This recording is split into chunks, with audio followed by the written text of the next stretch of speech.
Iba-iba ang naging pananaw ng ilang Pilipino hinggil sa panukalang batas na anti-political dynasty.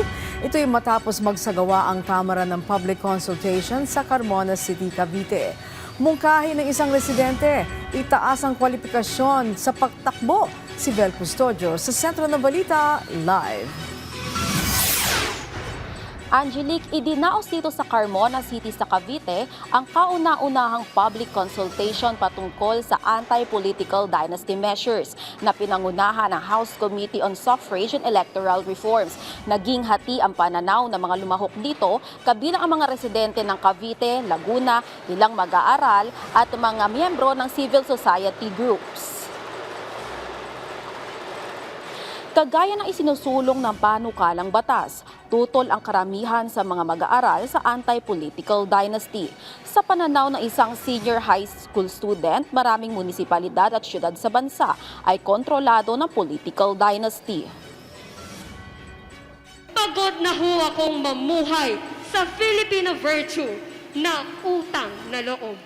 Competencies are not inherited, so as positions. Mungkahi naman ng isang mag-aaral na bigyan sana ng tiyansa ang mga tumatakbong leader kahit hindi pa kilala ang apelido.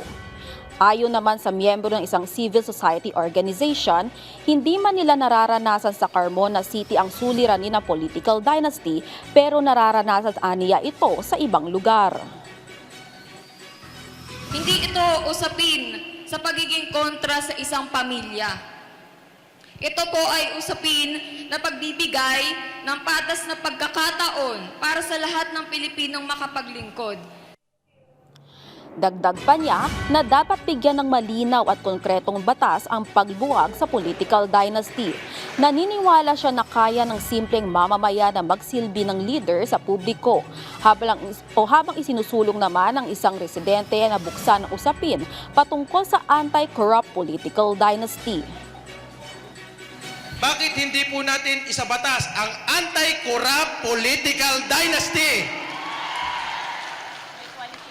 Kasi po, nalaman nyo na po, sinasabi kailangan natin magkaroon ng consolidation. Sabi po sa pag-aaral, 70 to 80% daw po ng mga mahihirap na mga bayan ay mula po sa mga political dynasty. Papaano naman ang 30 to 20 na kung saan sila ay pinamumunuan ng matitinong pamilya. Alright, maraming salamat sa iyo, Vel Custodio.